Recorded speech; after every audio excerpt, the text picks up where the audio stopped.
This is Autoline Daily, the show dedicated to enthusiasts of the global automotive industry. It looks like Elon Musk is having a change of heart.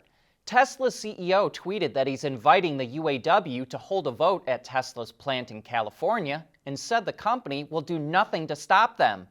The union hasn't responded to Musk's comment. In that tweet, Elon Musk said, quote, "Our real challenge is Bay Area has negative unemployment. So if we don't treat and compensate our awesome people well, they have many other offers and will just leave." So he invited the UAW to hold a vote. But Elon hasn't been welcoming of the union in the past. Back in 2018, the National Labor Relations Board found that Musk violated labor laws after he tweeted employees would lose stock options if they formed a union. I think it's also telling that he talked about treating people well. Tesla currently has a discrimination lawsuit filed against it. And it's also important to remember that the Biden administration is considering offering an extra $4,500 in incentives to buyers who get an EV made in the U.S. by UAW labor. And Joe Biden was one of the people Musk was replying to in his tweet. And speaking of Tesla, it just received a big victory. The EV maker finally won approval to start building vehicles at its plant in Berlin. Tesla originally planned to begin production last year, but government red tape delayed the process. A formal announcement from the local German government is scheduled for tomorrow. Yesterday, Ford, Stellantis, and Hyundai all made big EV announcements. Well, now it's Kia's turn. It says it's going to expand its BEV lineup to 14 models by 2027, which now includes an entry-level BEV model and 2 electric pickups, with one of them for emerging markets.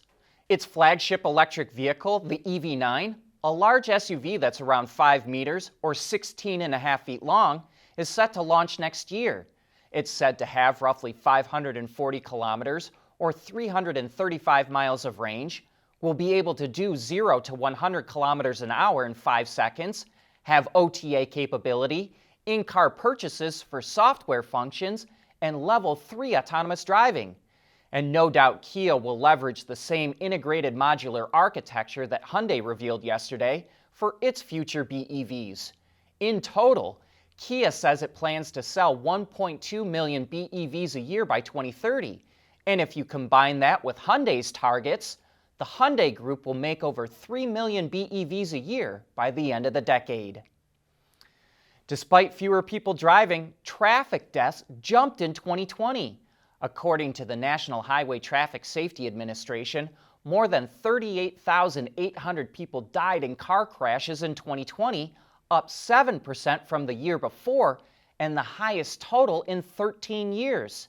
That's despite an 11% decrease in total miles traveled due to pandemic lockdowns.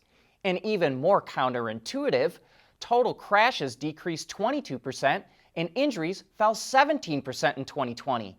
But more drivers were driving recklessly. Almost half of the deaths were caused by speeding, driving drunk, or not wearing a seatbelt.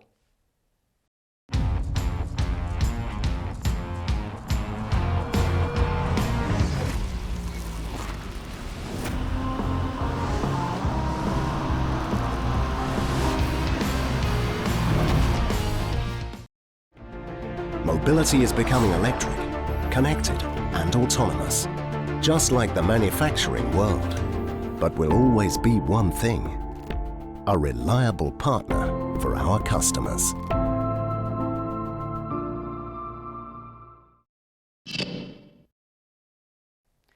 Geely chairman Li Shufu wants to see more battery swapping stations in China and is calling on the government to help expand the network. Currently, there are just under 1,200 swapping stations in China compared to 2.6 million EV charging outlets. So Li Shufu wants government standards for battery swapping packs, making the stations compatible for any brand, and to move faster to standardize hardware and software for battery swapping interfaces. He says battery swapping offers a number of advantages over regular charging and says it's ideal for heavy-duty trucks, taxis, and ride-hailing services. And in other EV charging news regarding a Geely brand, Volvo is testing wireless charging in a real environment. A small fleet of fully electric XC40 recharges will be used as taxis in Gothenburg, Sweden. They'll be driven for more than 12 hours a day and will rack up 100,000 kilometers or 62,000 miles a year during the 3-year project. The charging stations will feature wireless charging pads embedded in the street and will provide more than 40 kilowatts of charging power. So drivers don't have to get out of the car, they just have to park over the pad. And the XC40 Recharge's 360-degree camera system helps with proper alignment. Wireless charging, or what's also called inductive charging, requires a special contraption mounted under the vehicle as well. It's the same idea behind those charging mats that you can toss your phone on. And if you'd like to learn more about inductive charging, we recently posted a video to our website and YouTube channel that goes into more detail, including in-road charging solutions that provide a charge even while the vehicle is in motion. And one of the things from the Stellantis presentation that we didn't get to cover yesterday was the reveal of 2 new teaser pictures for the Ram BEV, because it didn't come out until we had already recorded the show. But they show that lighting will be a key way to distinguish this truck from others. But also note the bulging hood with what looks like a heat extractor, and distinct character lines over the fenders, and a very raked-back windshield for a truck that helps make for a lower-looking cabin area. It looks like the same kind of effect that hot rodders get when they chop the top off a car. The truck will come out in 2024, and Ram says it will offer fully electrified solutions in the majority of its segments by 2025. We think that means everything but its heavy-duty trucks. We want to know what drives your testing. OTA, connected car, diagnostics, remote testing. Intrepid Control Systems is here to help you work from anywhere. Intrepid Control Systems, driven by your data. New car sales in the American market were pretty weak in February. The SAAR came in at only 14 million vehicles. In January, it was at 15 million, and a year ago, it was nearly 16 million. So that's a big drop. But the problem is with tight inventory, not so much a lack of demand, and if the chip shortage ever ends, sales should pop right back up again. Automakers sold just over 1 million vehicles, and some had a better month than others. The top 5 gainers were Tesla, which was up a staggering 74% according to estimates from Ward's Intelligence. BMW posted a 21% gain, Hyundai was up 10%, Mazda was up 8%, and Porsche wasn't too far behind. But for others, it was a terrible month. Nissan, Jaguar Land Rover, Volkswagen, Ford, and Honda all saw their sales fall off of a cliff. Meanwhile, sales of electric cars continue to grow, with over 44,000 customers driving away in a shiny new EV. Sales were up 68% from a year ago, and were even up 6% from January. Overall, BEVs accounted for 4% of the total market. And while Tesla is fueling most of that growth, others are starting to catch on too. If you lump Audi's different e-tron models together, they accounted for over 10% of Audi USA's sales. And the Taycan accounted for over 15% of Porsche sales.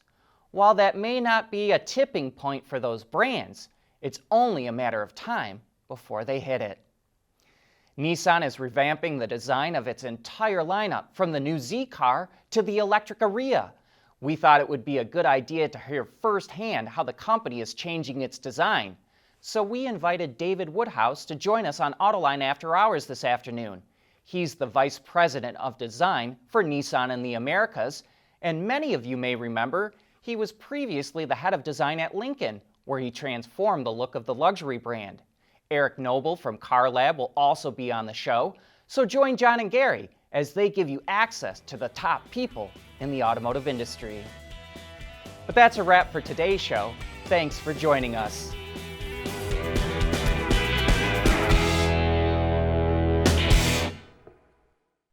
Autoline Daily is brought to you by Bridgestone, solutions for your journey. Intrepid Control Systems, Over-the-air engineering, boost your game. And by Scheffler. We pioneer motion.